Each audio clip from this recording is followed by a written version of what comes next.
It's Wednesday at 11, so you know what that means. It's time for Tea and Talk. Wait, what's that? Dad, seriously. Hello, and welcome to Tea and Talk, the podcast where I get to do two things I'm particularly passionate about. Drink some tea, and just talk a lot. Today I'll be chatting with my dad, and we'll be discussing our music tastes, our tastes in tea and coffee, and his experience of receiving the COVID-19 vaccination. Welcome to episode 5 of Tea and Talk. God, I said that really weirdly, didn't I?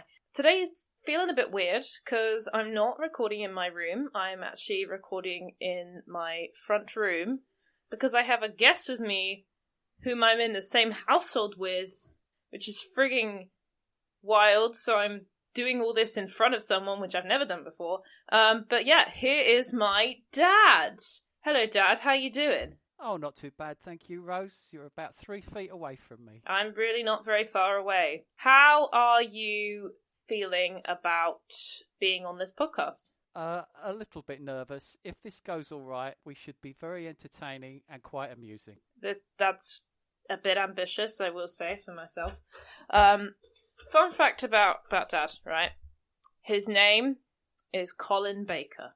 Okay, Dad, how do you feel about that being your name and sharing a name with one of the doctors? Well, for about the first 30 years of my life, it meant nothing to me. I was the one and only Colin Baker I was aware of in the world, but I was also a fan of Doctor Who. And then suddenly, around the time I turned 30, along comes this other Colin Baker playing Doctor Who, and I've since been subjected to several years of references to TARDIS whenever I give somebody my name. Yeah, I mean, you can't be surprised. I'm probably not helping that matter now by asking you about it, but... You're not, as I'm sorry. Well, I mean, my friend Emily, who lives up north, she was going to send me a postcard, and, you know, we both like Doctor Who, so she was going to put one of the doctor's names at the front and then Baker, because obviously that's my surname. But she couldn't remember if your name was Tom or Colin, and she worried that if she, you know, put your name down that they would assume it would be for you, which would be a bit confusing if you got something through that was meant for me. I shouldn't worry. I mean, I should add that I'm well aware that Colin Baker is generally regarded as the worst of the doctors. I mean, yeah, that's no disrespect to the actor and the person himself, but yeah, he's not a popular doctor. But to be fair, nor is Jodie Whittaker, and that's... It makes no odds to me, because as far as I'm concerned, William Hartnell will always be my doctor, and I'm showing my age. Well, Chris Eccleston will always be mine. But there's people my age who are very much David Tennant fans, but no matter. So I think I've got to bring this up. When Simon was on the podcast, we were obviously discussed the whole lecture thing we did in the car. Simon touched on Formula One, the man-made corner. I'm trying to remember the details of that. But Dad, if I recall correctly, I really hope I'm right, you probably said something about music, because that is your area of interest. In particular, pop music predating 2000. Am I correct? Old, in other words. Do you happen to remember what you lectured about? Or? No, I don't remember what I lectured about, but if it's the 70s, or to a lesser extent the 60s, or to an even lesser extent the 80s, I'm very much in my comfort zone.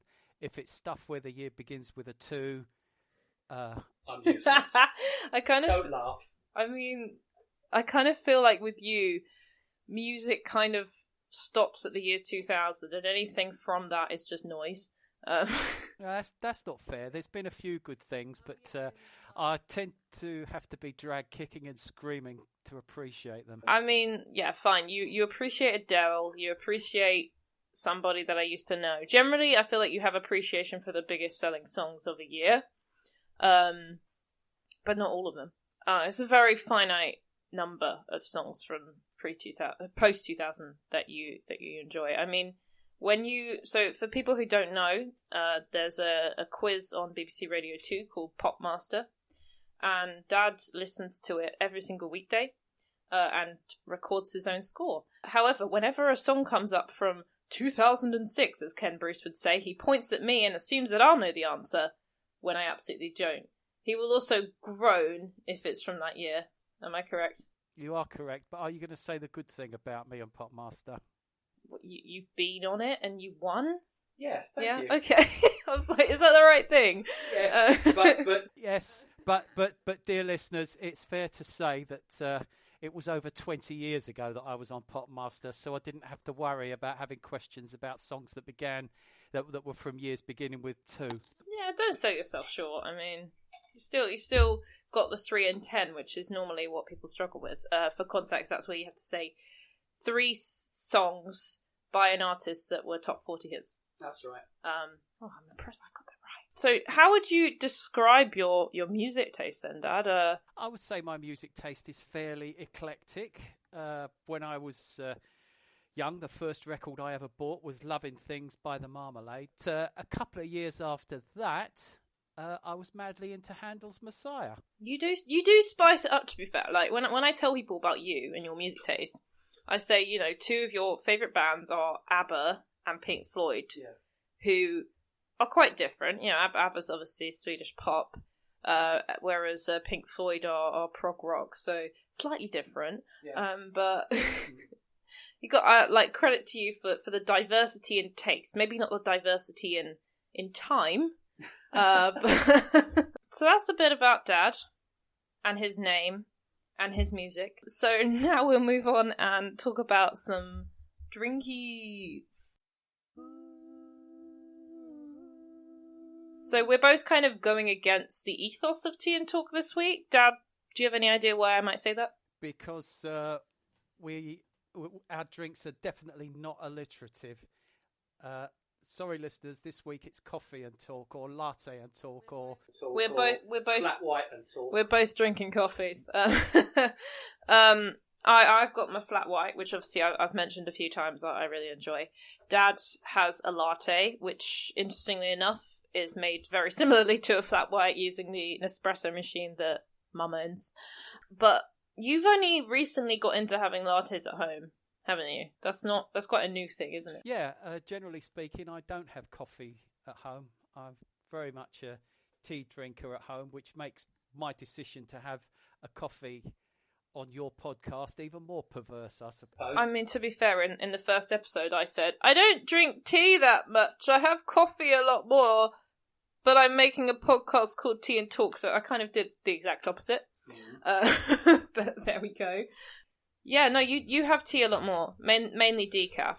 Mainly decaf, but I start the day with a Lipton's non-decaf. That's helpful to make me. Do you get any advertising revenue for this podcast? I absolutely do not. I'm not that popular. But I mean, I did joke last week that I've mentioned T2 like numerous times. Yes, I noticed that. I mean, because I got gifted some teas last week from T2, and you and Mum also got me some T2 tea for Christmas. And I've also bought myself some T2 tea, so it's a frequent thing. What can I say? And if they do want to approach me with a sponsorship, I won't say no. The main thing with Dad and tea is this is something that I've put on my Instagram, something I've talked about on the podcast with Simon. Is Dad puts the milk in first? Yes. Why do you do that? What difference does it make? Okay, that was a song by the Smiths, by the way. Again, to your audience, I say I have this habit of picking up on things that people say and saying, oh, there's a song called that. Anyway, when I grew up, I'm showing my age again here, cups of tea used to be made by putting tea leaves into a teapot. Milk would be put into the cup. Tea would be poured out from the pot through a strainer. So I grew up with being used to the milk in first. Then when people stopped using teapots, I tried tea with the milk in last. And I couldn't drink it because it was too hot. So I decided that's not the way to have tea. Why bother making yourself a drink if you can't have any of it for 5 minutes while it cools down? So I put milk in first, which means that the tea is nice and drinkable as soon as you've taken the tea bag out. And I know it looks a bit yucky at first when you put milk over a tea bag and then water over it. But trust me, it's drinkable from the get-go. Don't trust him, please don't. The thing is, how do you know how much milk to put in? Like, the thing with putting it in last is you look at the levels like, okay, that's a suitable colour for my tea, that's how dark I like it, you know? Whereas putting it in first, you can't make that judgment. It's pure guesswork. Right, you have a point there. I never expected to agree with you about any of this. But the point is that you prefer stronger tea than me. Yeah. So it will be harder for you. I like my tea very weak in comparison to yours. And obviously all the years I've been having tea with milk in first, I'm used to how much milk goes in. I mean, to be fair, I can understand wanting it cooler, but you've just got it. I think the key with you, Dad, is you got to plan ahead. You got to have patience. You've got to be like, okay, in 10 minutes, I know I'm going to really, really want a tea. So now I will make that tea. So when that 10 minutes comes up, it's cool enough to be suitably drinkable. That's how you got to live your life when it comes to hot drinks. I'm too old to change to that kind of mindset. I can't work along the principle I'm going to be thirsty in 10 minutes. It's not about being thirsty. I don't think that tea or coffee is particularly thirst quenching. It's about what you're craving, you know? Like, think of it as like having a meal, you know? You've got to allow time to prepare a meal, because you know that by the time it gets to sort of 7 o'clock or so, you're going to be really hungry and you're not going to want to start cooking then. I feel like that's how you got to think of hot drinks. Too late. He's set in his ways. Oh, that hurts.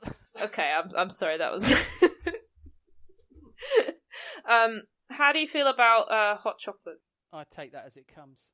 That's a really weird thing to say. Do you mean just like it depends on the mood? Yeah, this is where I get cornered a little bit, I suppose. Yeah, I don't mind hot chocolate being really hot, but then I can drink it at a more leisurely pace than I drink tea. I think of it as a genuinely relaxing, laid-back experience. There's no rush to drink this cup of hot chocolate, whereas drinking tea is part of my normal daily routine. Maybe you should change the way you feel about tea. Maybe you should not think of tea as like a matter of routine. You know, take pleasure in drinking a cup of tea, Dad. Yeah, well, unfortunately, when you're working at home and you've had as much activity going on at work, even though you're not at work, you can't get into that sort of mindset. Fair enough. But that's another story. Yeah. So do you think of hot chocolate as more of a treat then? Yeah, that's right. Fair enough. And what kind of hot chocolate do you like? Which sounds like a weird question, but obviously the hot chocolate we have in the UK is actually quite different to what they have in mainland Western Europe. I don't think I've ever had hot chocolate outside the UK. Have you not had it in France? Or like hot, you know, the hot cocoa stuff they have in France? I don't think so. Like tartine? No, I don't think so. Oh, you should try tartine, Dad. Although, to be fair, I feel like you're more of a hot chocolate in the evening kind of person, aren't you? You're not going to want it in the morning, are you? That's right. Yeah. Whereas it's hot chocolate is a morning drink in France for kids. So, I have a friend who's from Spain, and she told me the hot chocolate from there is literally like thick chocolate. Like, it's basically melted chocolate, which, in my opinion, would be far, far too rich to have as a drink. Yeah. You know, dip it in strawberries or whatever. Sorry, dip strawberries in it. But, yeah. And if you just had to dip the strawberries in it, that's fair enough. But drinking it, that sounds a bit heavy. No, I'm totally with you. Going back to tea briefly, do you have any other variations of tea apart from like standard English breakfast? Oh, well, I used to like Assam tea. Because my tastes have changed, it's now too strong for me. See, that's what doesn't make sense, and there's a hole in your argument. Your tastes have changed. But people's tastes do change. When you're young, you prefer sweet things. When you're grown up, then you start, generally speaking, you're more likely to drink alcohol, for example. So you can change. Well, you see, part of the problem is unless you can find a decent decaffeinated Assam, I'm probably not going to want to try it. I wasn't referring to Assam, I was actually referring to the milk in first.